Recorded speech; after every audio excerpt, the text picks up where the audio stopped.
A wise person once told me, dreams don't work unless you do. We try so hard in our lives to fit in. We try to fit into certain groups, certain frats, certain sororities, among certain friends, yet the people we idolize most are the ones that stand out. But when you're prepared, there is no fear. There is no fear of failure, because even if you've walked out of something and you feel like you failed at it, your preparation is so strong that you're gonna take that failure and turn it into the outcome you desire. And most people stop at failure, okay? We've all failed at things. I'm gonna continue to fail at stuff, right? It's the most powerful tool you can use, but it all depends on how you use it. What would your future be like if you decided to want that which you desire so strongly that it prepares you past your fears, that you experience the fear, as the one book says, feel the fear and do it anyway? Life is 10% what happens to you, it's 90% what you do about it. No matter who you are, no matter where you are in life, you can take the lid off of your job. And if you're wondering if you still have the lid on in your life, here are some clues that's gonna let you know that the lid is still on. If you're not excited about waking up in the morning, if you're sitting around bored out of your mind, if you got time to do everything anybody asks you to do, you probably got the lid on. If when you tell your dreams to all your friends, it makes sense to them, you got your lid on, man. Your dreams should not make sense to everybody. You gotta say something that make people go, how you gonna do that? That's when you got the lid off. And if I were you, I'd do that. I'd take the lid off. Makes sense to me, don't it? They're always gonna get ready to get set to get going. What we've gotta do is, boom, just like that, move into action. Every time you remember your dream, you're removing some dirt. You're digging it back out. The true mark of a champion is, even though some dirt gets thrown on your dream, instead of letting it get buried, you keep shaking it off. You keep moving forward. You keep looking for a new opportunity. You wouldn't be having that opposition if you didn't have something great in you. If your dream wasn't alive and on track, right on schedule to come to pass, you wouldn't have so many things coming against you. That dream is still alive. You may have tried a year ago, 5 years ago, or 40 years ago. Didn't work out. Nobody was there to help you. Go back and try again. This is your time. This is your moment. Your destiny is calling out to you. Can I tell you, your dream is not dead. It's just not in season. Your time is coming. Promotion is coming. Good breaks are coming. Promises you've been standing on. Dreams you've been praying about. Lack is not your destiny. Constantly struggling, barely getting by is not the end of your story. These light afflictions are for a moment. The adversity is temporary. The glory is eternal. Lord, I believe this is my year to get healthy and whole. This is my year to meet the people of my dreams. This is my year to go further in my career, to step into a new level of my destiny. This is my year to accomplish dreams, to break free from this depression. This is my year to meet the right people. This is my year to get healthy and whole. This is your year to see double. This is your year for vindication, for restoration, for new beginnings. Now get your mind going in the right direction.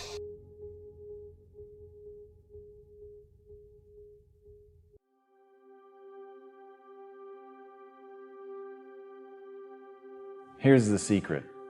The people that do the most with their lives, the people that seem the most self-assured, the ones that seem to embody confidence, the ones that seem to define confidence, they're the ones that had to face down the most fear. They simply didn't linger in it. Don't hate your competitors. Respect your competitors. Learn from him.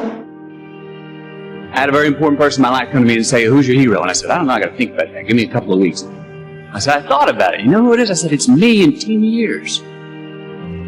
So I turned 25 10 years later. That same person comes to me and goes, so are you a hero? And I was like, not even close. I said, why? I said, because my hero is me at 35. So you see, every day, every week, every month, and every year of my life, my hero is always 10 years away. I'm never going to be a hero. I'm not going to attain that. I know I'm not. And that's just fine with me because that keeps me with somebody to keep on chasing.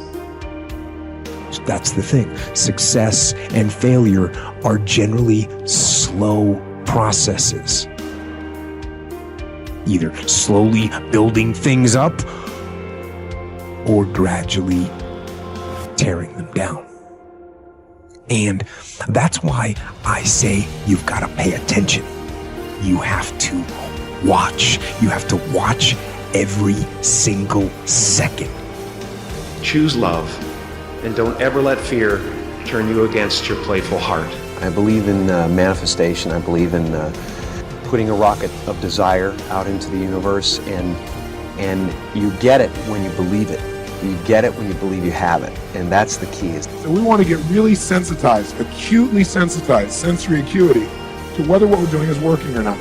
And by the way, sensory acuity is really the measure of a person's intelligence. What I mean by that is, how do we measure intelligence?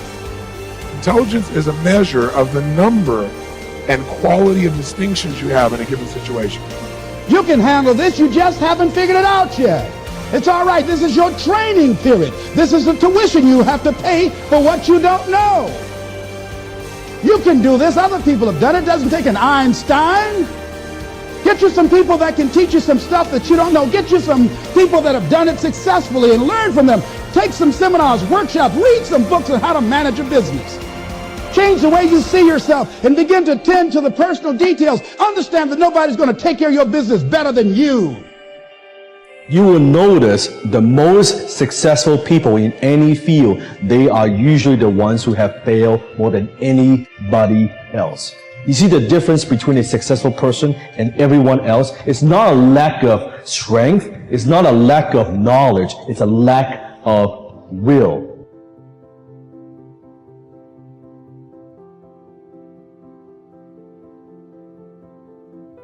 You must experience what this life is totally, isn't it?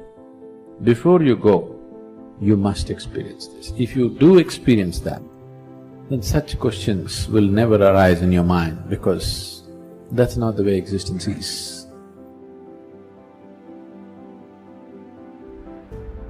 It's up to you in a world where we're taught to look outside for answers, for a job that will make us happy, for money that will make us happy. The answer is within. We already have it. We already have the answer, but will we unleash it? Will we give it? Will we own it? Will we truly reinvent ourselves to become the people that we're capable of becoming?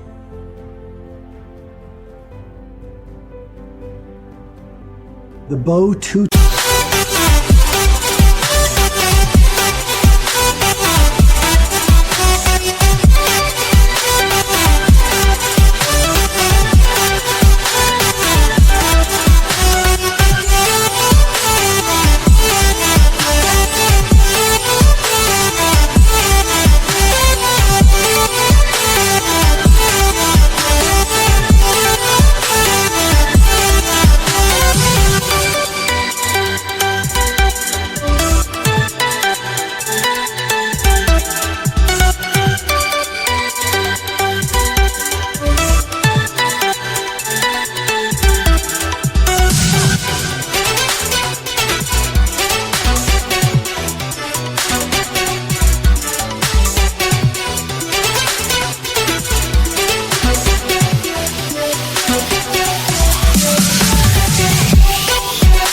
Tightly strung is easily broken, says one of the proverbs.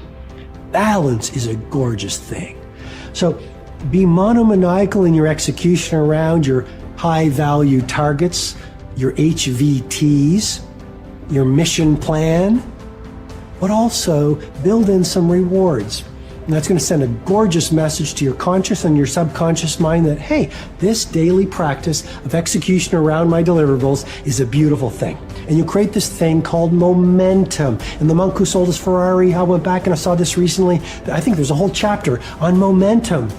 And you become like this. I love skiing. You start off small, but as you go down the slope, you pick up momentum. A lot of people say, Robin, where do I start? I want to start a new business. I want to become a better artist. I want to find the love of my life. I want to be a world-class creative. I want to multiply my financial life. Where do I start? You just start. You just start. There's great power in the start. And when you start, life starts supporting you. Well, God wants us all to be courageous because He knows we'll face times in life and situations and circumstances that it takes more than just a desire, it takes courage. Many people operate on the basis of fear, on the basis of what other people think. We as believers should operate on the basis of courage. Courage to say no when we ought to say no. Courage to say yes when we should say yes. So what kind of courage do you have? Is yours sort of floating between depending on the situation? Or do you know the difference between right and wrong for your life? And you've made up your mind.